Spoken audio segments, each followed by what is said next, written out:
se han sobrepuesto a la lluvia y esto es meritorio. Vamos al Evangelio de Mateo, capítulo 4, versículo 17. Mateo, capítulo 4, versículo 17. Fíjense que dentro de nuestra espiritualidad, que tiene que ver el ámbito de nuestra comunión con Dios, es tan importante poder ver el principio de dónde el Evangelio comienza, porque es necesario ver cómo Jesús comenzó predicando las buenas nuevas.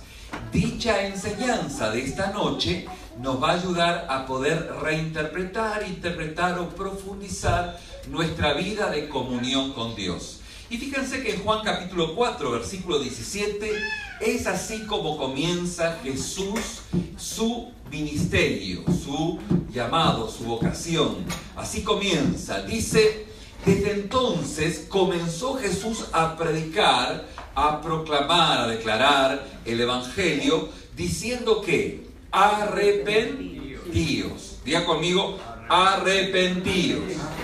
Muy bien, ahora con convicción. Arrepentidos. Arrepentidos. Muy bien. ¿Por qué? Porque el reino de los cielos se ha acercado. Fíjense, mis hermanos y amigos, que el pedido de arrepentimiento es lo más esencial, es lo más básico que Jesús está compartiendo. De hecho, el pedido de arrepentimiento es lo más esencial del mensaje de nuestro Señor Jesús. Es igualmente esencial o casi pudiera ser a la misma altura de lo que Jesús en Juan capítulo 3, versículo 7 dice: os es necesario nacer de nuevo. O sea que es igualmente esencial y casi sinónimo del mandato: os es necesario nacer de nuevo y arrepentirnos como la base de nuestra espiritualidad, de nuestro acercamiento a Dios. Algo que justamente ocupa este mensaje es demostrar que el arrepentimiento en el mensaje de Jesús no se trata de un cambio de comportamiento. Porque fíjense que al final del día, cuando hablamos de arrepentimiento, estamos hablando, obviamente decimos un cambio de comportamiento, pero el cambio de comportamiento está fundamentado en algo muy profundo. Justamente este comportamiento tiene que ver con un cambio interno que da lugar a un nuevo comportamiento. Un nuevo comportamiento que está centrado, diga conmigo centrado. ¿En dónde está centrado? Está centrado en Dios. Está centrado en Dios y justamente cuando está centrado en Dios exalta el nombre de Cristo. Y justamente esto es lo que Jesús está compartiendo. Fíjense lo que leímos en Mateo 4:17, pero es igual a lo que Jesús dice en Lucas capítulo 5, versículo 32. Permítanme leérselos. Dice: no he venido a llamar justos, sino a pecadores al arrepentimiento. Diga conmigo, arrepentimiento. Justamente es la base del mensaje de Jesús. Y fíjense que en el Evangelio de Mateo, en el versículo 41, en el capítulo 12, Jesús refiere a una situación del Antiguo Testamento con los ninivitas y con Jonás, pero exalta la valía de los ninivitas en cuanto al arrepentimiento y obviamente que al auditorio que está escuchando a Jesús lo confronta de una manera confrontativa y casi ofensiva. Los ninivitas, que eran algo, digamos, secundario contra los hebreos, Jesús le dice: los hombres de Nínive se levantarán en el juicio con esta generación y la condenarán. Y cuando esto escuchaban los hebreos decían: órale, bueno, esto es un buen mexicano, ¿eh? Pero ya, ¿qué cosa pues, no? La condenarán porque ellos se arrepintieron. Y justamente está refiriéndose a que el auditorio de Jesús no estaba arrepintiéndose. Y aquí, más que Jonás en este lugar. Y luego en Lucas capítulo 13, versículos 3 y 5 dice: os digo, no antes, si no os arrepentís, todos pereceréis igualmente. Fíjense, mis hermanos, mis amigos, que el primer pedido del ministerio público de Jesús fue: arrepentíos. Y Él dio este mandato indiscriminadamente, o sea, se lo dio a todos. Todos debiésemos arrepentirnos. Es un llamado a un cambio interior que es un llamado radical. No es un llamado así como así, sino que nace de la transformación de nuestro corazón. Justamente dos cosas nos muestran que el arrepentimiento es un cambio interno, justamente de la mente y del corazón. A eso está refiriéndose. Está refiriéndose a un cambio no solo del comportamiento externo, sino de nuestra mente y de nuestro corazón. De hecho, justamente, más que totalmente lo que puede ser un simple dolor por el pecado, un simple remordimiento, que esto puede producir un cambio, eso no es el arrepentimiento bíblico. El arrepentimiento bíblico justamente se enmarca en una palabra que en griego es metaneo, ¿sí? En español quiere decir arrepentíos. Y fíjense qué notable, porque arrepentimiento o metaneo, está compuesto de dos palabras. Por un lado meta y noeo, ¿bien? Y fíjense que la palabra noeo se refiere a la mente, a nuestros pensamientos, a nuestras percepciones, a nuestras disposiciones y a nuestros propósitos. Todo esto implica la palabra noeo. ¿Cómo la ven? ¿Sí? Cuando decimos esto, noeo o arrepentimiento, estamos refiriéndonos justamente a ese cambio de nuestras percepciones, nuestros pensamientos, nuestras disposiciones, todo pues, ¿no? Esto es lo que se refiere al arrepentimiento en cuanto al noeo. Pero meta se refiere justamente a una palabra que significa cambio. La palabra meta es cambio, metamorfosis. Y se aplica en diferentes instancias, en la parte científica, cuando hay un cambio. ¿El cambio es de qué? ¿De nuestro cuerpo? No. ¿El cambio es de nuestros hábitos alimenticios? No. El cambio es de nuestra manera de pensar y nuestra manera de, sentir las percepciones constantes y cotidianas de nuestro corazón. Otro factor que apunta a este significado de arrepentimiento es la forma en que en el Evangelio de Lucas, en el versículo 8, capítulo 3, describe la relación entre el arrepentimiento y el nuevo comportamiento. Dice así la palabra: haced pues frutos dignos de arrepentimiento. O sea que el arrepentimiento tiene un nuevo comportamiento. Diga conmigo, el arrepentimiento tiene un nuevo comportamiento. No puedo decir que yo me he arrepentido y no tengo un nuevo comportamiento. Pero este comportamiento, producto del arrepentimiento, es algo que se va produciendo constante y sonantemente en nuestra vida. Fíjense que en la lectura del cambio de la obra de Cristo en nuestra vida, tenemos que constantemente, un teólogo decía, constantemente tenemos que ser salvos, no porque perdamos la salvación, sino que la salvación es algo que se renueva de día en día, sus misericordias se renuevan de día a día, y también nuestro comportamiento en base al arrepentimiento constante que vamos mirando, observando y cambiando en nuestra vida, es una ¿qué? Constante. Diga conmigo, constante. Debiera ser una constante. Fíjense que esto se refiere luego a ese comportamiento que en Lucas capítulo 3 versículo 11 dice: y respondiendo él le dijo, el que tiene 2 túnicas dé al que no tiene, y el que tiene que comer haga lo mismo. Esto significa, mis hermanos, que justamente el arrepentimiento, cuando hay arrepentimiento, que sucede, que ocurre dentro de nosotros, da fruto un nuevo comportamiento, una actitud totalmente diferente. El arrepentimiento no solo son cambios o nuevos actos, sino que muestran o determinan un fruto de actos nuevos producidos por el obrar de Dios en nuestra vida. Y justamente Jesús pide que vivamos ese cambio interno. No es la transformación de únicamente acomodar las cosas, sino que nace producto de esa transformación interna que Jesús va dando y haciendo en nuestra vida. La pregunta es ¿por qué? ¿Por qué tiene que ser esto de esa forma? Bueno, la respuesta es que todos somos pecadores. ¿Cómo la ven? Todos somos pecadores. ¿Bien? Y todos constante y sonantemente en nuestra naturaleza, pues somos pecadores y debemos y tenemos que arrepentirnos. Dice la palabra, no he venido a llamar justos, sino a ¿qué? A pecadores al arrepentimiento.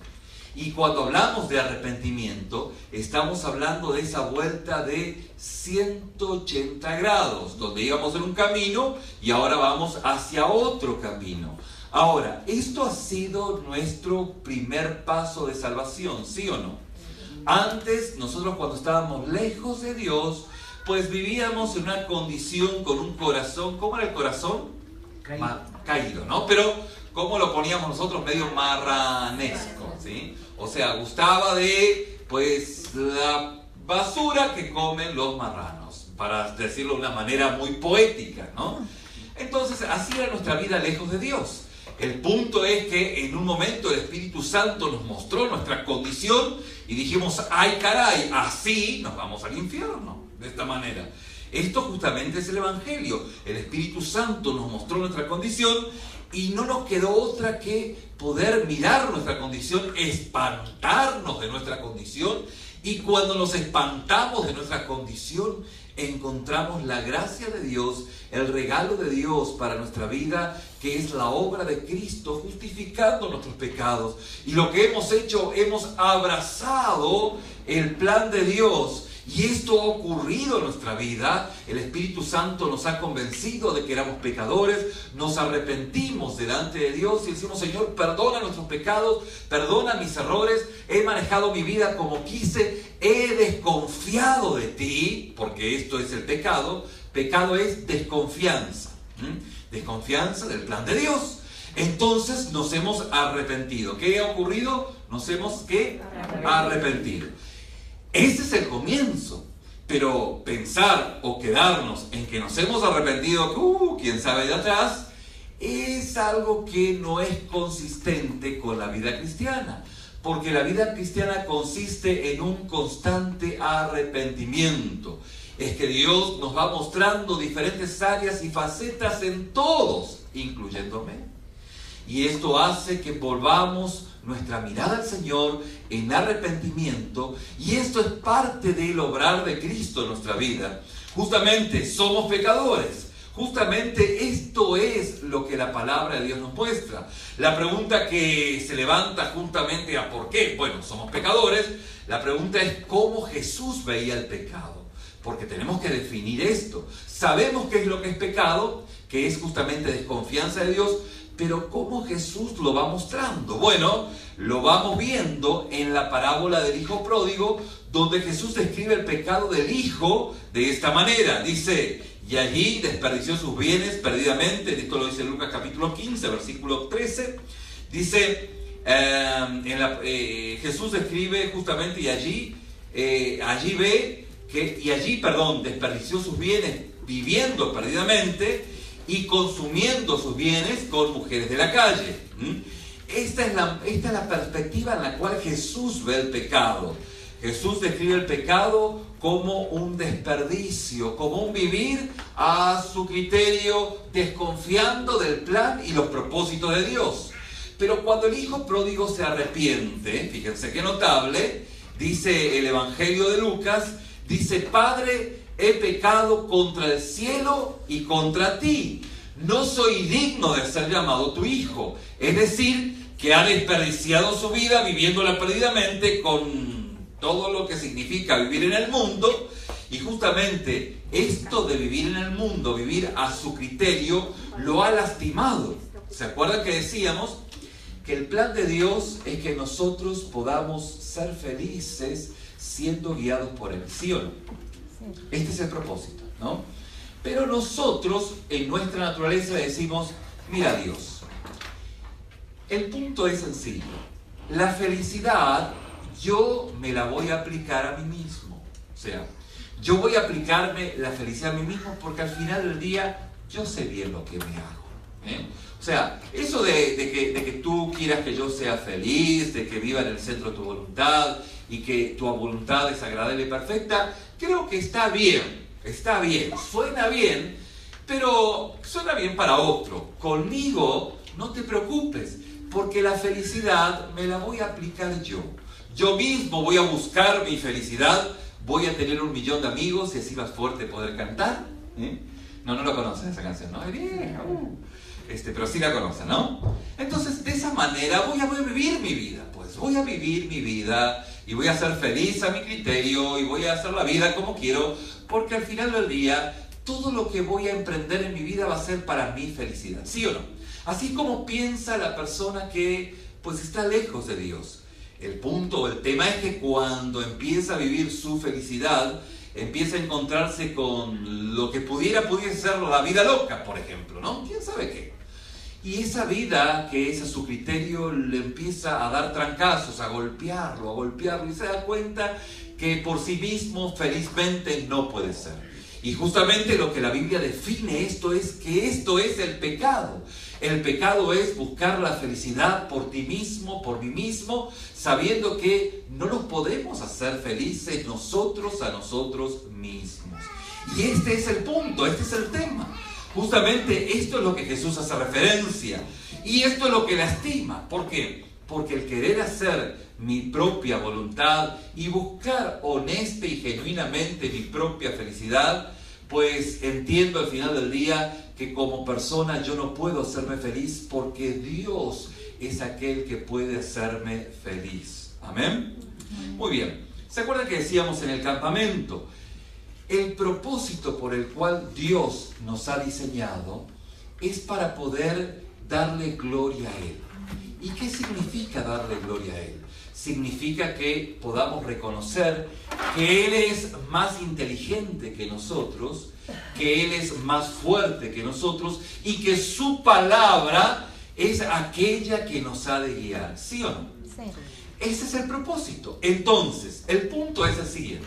Si usted empieza a buscar a Dios en oración, a leer su palabra, primeramente el Evangelio, la palabra, lo va a encontrar a usted en su condición pecadora y le va a dar la respuesta de Jesús y usted va a encontrar la salvación.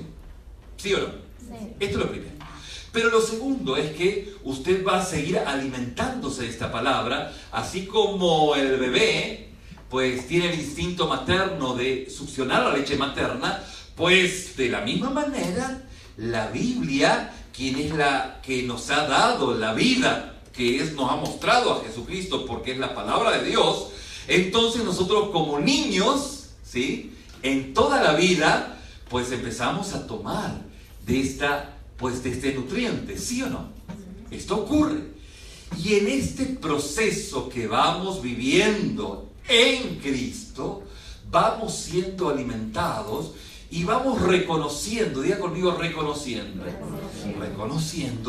de que el poder lo tiene Dios, de que la sabiduría es de Dios. Dijimos en algún punto que muchas veces no sabemos qué hacer cuando no sabemos qué hacer. Bueno, cuando no sabemos qué hacer, sabemos a dónde ir. Y todo esto es parte del proyecto de Dios para nuestra vida, del propósito de Dios. Diga conmigo propósito. Ese es el propósito de Dios. El propósito de Dios es que Dios sea glorificado, exaltado en mi vida como la perla de gran precio. Este es el propósito de Dios.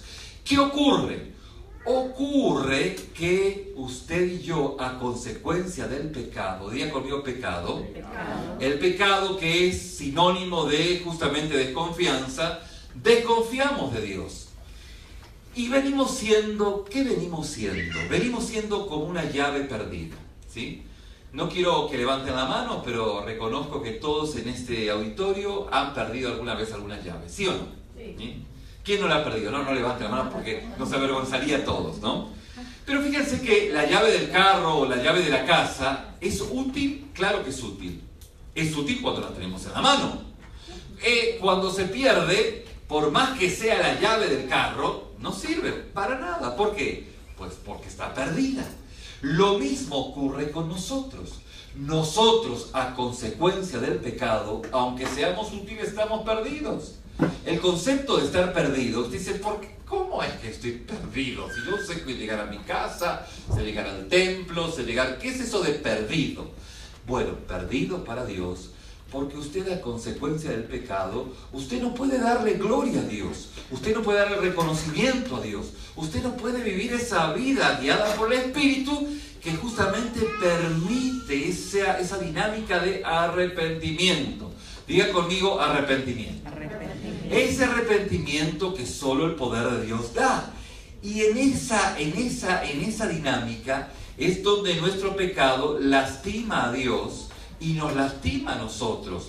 Por eso es que es una ofensa, y el hijo pródigo dice: Padre, he pecado contra el cielo y contra ti, no soy digno de ser llamado tu hijo. Es decir, me arrepiento. Esa es la naturaleza esencial del arrepentimiento, de poder reconocer nuestra condición en una agresión hacia Dios, porque el pecado es una agresión hacia Dios. Y justamente Jesús también, dentro de otro escenario, otro contexto, enseña a sus discípulos cómo orar. Y fíjense que es muy parecido a la actitud que tuvo el hijo del hijo pródigo, ¿sí? Y esta está descrita justamente en el Evangelio de Lucas, donde dice perdona nuestras ofensas. Lucas 11, versículo 4. Perdona nuestras ofensas, así como nosotros perdonamos a los que nos ofenden. En otras palabras, mis hermanos, los pecados que Dios perdona se comparan. El Señor perdonó nuestras deudas. Diga conmigo: el Señor perdonó nuestras deudas.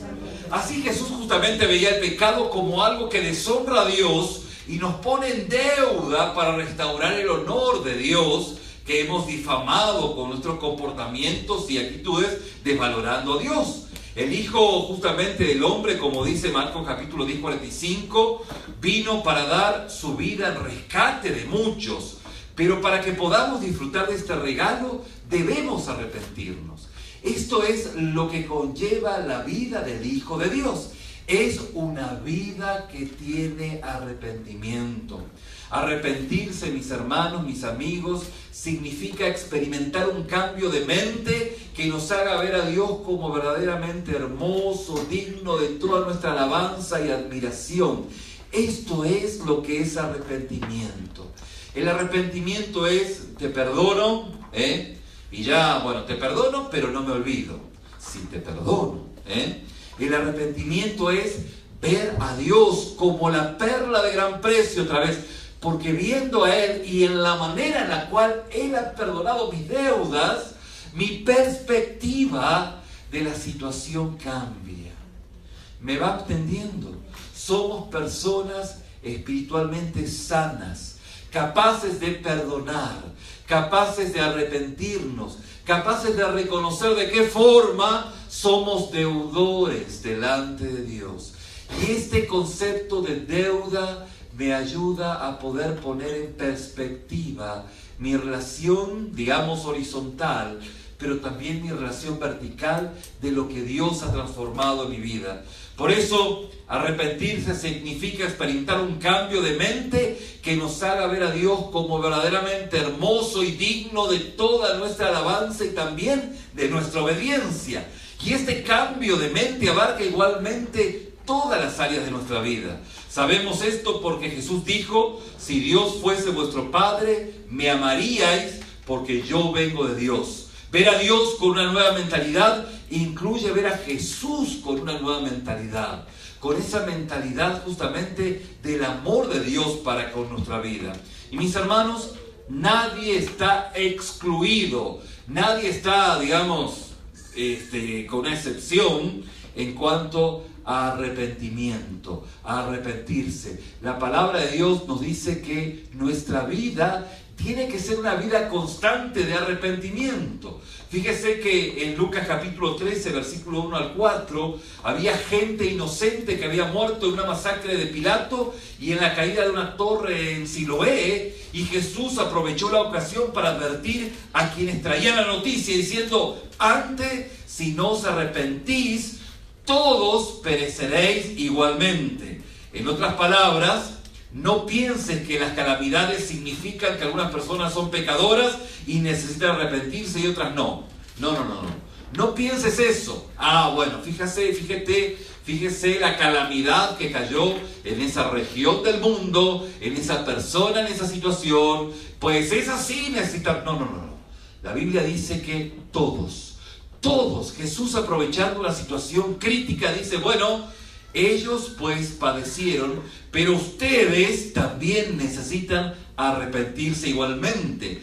De hecho, mis hermanos, la Biblia nos muestra que todos necesitamos arrepentimiento. Lo que es nacido de la carne, carne es, dice la palabra. Así todos deben arrepentirse porque todos somos pecadores. ¿Cómo la ven?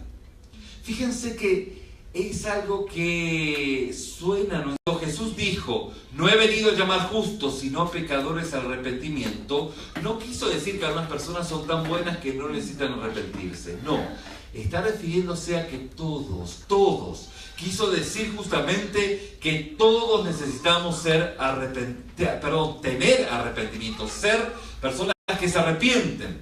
Por ejemplo, el deseo de joven rico por justificarse en el Evangelio de Lucas, en el versículo 29, capítulo 10, justamente Jesús les dice, bueno, pues esta persona tiene su forma de ser, pero la persona que es justificada es aquella que se golpea el pecho diciendo, Dios, ten piedad de mí, soy pecador. Y dice la palabra que se fue justificado a su casa, tal como Lucas capítulo 18, verso 3 al 14 nos dice. ¿Qué es lo que el Evangelio nos está afirmando? Es que somos justificados. Diga conmigo, justificados. Somos perdonados. Somos perdonados cuando tenemos esta actitud en nuestro corazón. Esta metanoia, metanoeo, este cambio que solo el Espíritu Santo puede hacerlo. Así que nadie está excluido, todos necesitamos arrepentirnos. Y la necesidad es urgente, mis hermanos. No es algo que digo, bueno, pues voy a arrepentirme mañana, porque el mañana no viene. Sino que es algo que tiene que darse constantemente en nuestra vida. Fíjense cómo dice y como leímos, los hombres de Nínive se levantarán en el juicio con esta generación y la condenarán porque ellos se arrepintieron a la predicación de Jonás. Fíjense qué notable, cómo la palabra nos lleva a una vida que está cargada, embebida, impregnada de un arrepentimiento constante ante Dios. Por eso, si no lo hacemos, Jesús tiene 3 palabras que nos dice a cada uno de nosotros. ¡Ay de ti! ¿Cómo la ve? Por eso es que, aunque pareciera oscuro la acción, sí, bueno, pero mi vida de arrepentimiento pues me lleva a tal o cual situación. Bueno, deja los resultados en manos de Dios.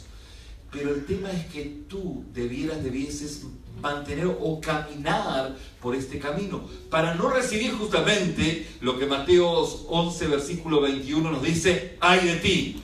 Es por esto, mis hermanos, que el pedido de arrepentimiento es parte del mensaje central del Evangelio, de la predicación de Jesús. El tiempo se ha cumplido y el reino de Dios se ha acercado. Arrepentíos y creed en el Evangelio. El Evangelio, la buena nueva, es que la ley de Dios ha llegado en Jesús para salvar a los pecadores y para poder mantenerlos en esa vida de arrepentimiento. De manera que el pedido de arrepentimiento se basa justamente en esa oferta de la gracia para perdonar y en la advertencia que en un día futuro, cuando usted cierre sus ojos aquí, va a estar indefectiblemente delante de la presencia de Dios. Por eso es necesario que podamos entender este principio para poder llevar nuestras vidas de acuerdo a cómo Dios lo ha establecido. Y esto justamente es el pedido de Jesús de arrepentimiento a cada uno de nosotros, pero como parte de un estilo de vida. Mis hermanos, es mi experiencia de espiritualidad en lo personal. De hecho, si usted no puede mantener una vida de arrepentimiento, lo que ocurre es que usted puede recibir de parte de Dios es en función de ese corazón quebrantado que constantemente está reviendo su vida. Fíjese que el punto, ¿se acuerdan que decíamos esto para ir terminando? ¿Se acuerdan que decíamos que hay mucha gente que comparte su testimonio diciendo, bueno, yo era un pandillero, yo era esto, yo era aquello, yo era lo de más allá y lo de más acá, ¿no? Y ese testimonio, en cierta medida, es un testimonio que es fuerte, pues. Pero el tema no es tan importante de dónde saliste. Lo más importante es a dónde entraste, pues. Tanto así como el pueblo de Israel, que salió de Egipto, que la verdad que es meritorio haber salido de Egipto, haber salido del mundo. Pero el tema es a dónde entraste, a dónde llegaste, dónde estás en tu vida espiritual. Que esto es lo significativo, esto es lo relevante. Si estás dando vueltas aburridas en tu desierto a consecuencia de una perspectiva donde todo se hace juicios que son muy complejos, porque la vida es compleja y esto lastima tu corazón y empieza a confundirte, pues, porque es parte de la perspectiva en la cual no está obrando el favor de Dios, es la confusión. Hay mucha confusión. Mientras que cuando uno pues ha salido de Egipto y va camino a Canaán, entrando a la tierra prometida, uno tiene esa visión justamente de la misericordia de Dios, porque Dios fue misericordioso con uno. Uno tiene una vida de arrepentimiento porque justamente da y está constantemente buscando esa metanoeo, ese cambio de percepción constante. Todos los días se van desarmando esas percepciones. ¿Por qué? Porque el Espíritu Santo me va dando mayor profundidad en mi vida. ¿Estamos bien? ¿Vamos bien? Muy bien. Y esto justamente es el favor de Dios en nuestra vida. Este es el pedido de Jesús para todos nosotros: arrepentidos. Tengan un cambio interno profundo. Reemplacen todas las percepciones, disposiciones y propósitos que deshonran a Dios. De esta manera, ustedes en la simpleza del Evangelio, en la simpleza del favor de Dios, en la complejidad de la vida, saldrán del ámbito de confusión, arrepintiéndose y ministrando perdón. Como Jesús en la cruz del Calvario: Padre, perdónalos, porque no saben lo que hacen. Y desde esa perspectiva, usted, dentro de diferentes escenarios, aún con situaciones que son legítimas, en las cuales usted está poniendo el mejor de los escenarios, usted pueda orar diciendo: Señor, perdónalo, perdónala, porque no sabe lo que hace. Y Señor, te lo dejo en tus manos, ¿sí? Puede que esa perspectiva haga justamente al hermano, al familiar, al vecino, pues cambiar por el favor de Dios, o puede que yo cambie por el favor de Dios. ¿Por qué? Porque puede que mi percepción no sea la más correcta, pero al final del día estoy dejando en manos del Señor en el espíritu del arrepentimiento. ¿Me explico? No vivir esta dimensión de nuestra espiritualidad nos va a llevar a un punto de una rigidez, a un punto de un estancamiento que va a deteriorar nuestra vida espiritual. Si no podemos hacerlo, mis hermanos, si no vivimos esta vida de arrepentimiento constante en nuestras vidas, lo que va a pasar va a ser muy lastimoso. Vamos a lastimar, vamos a ser lastimados.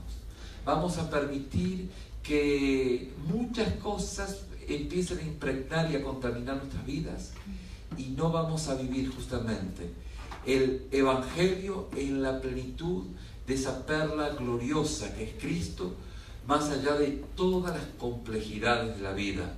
Por eso, mis hermanos, vuelvo a repetir para terminar: reemplacen todas las percepciones, todas las disposiciones que deshonran a Dios, que subestiman a Cristo, por unas que atesoren a Dios y exalten a Cristo por encima de todas las cosas, reconociendo qué tan pecador soy, qué tanta misericordia, qué tanta deuda tengo con el Señor y cómo tengo que ministrar de la misma manera en toda la vida que me resta por vivir.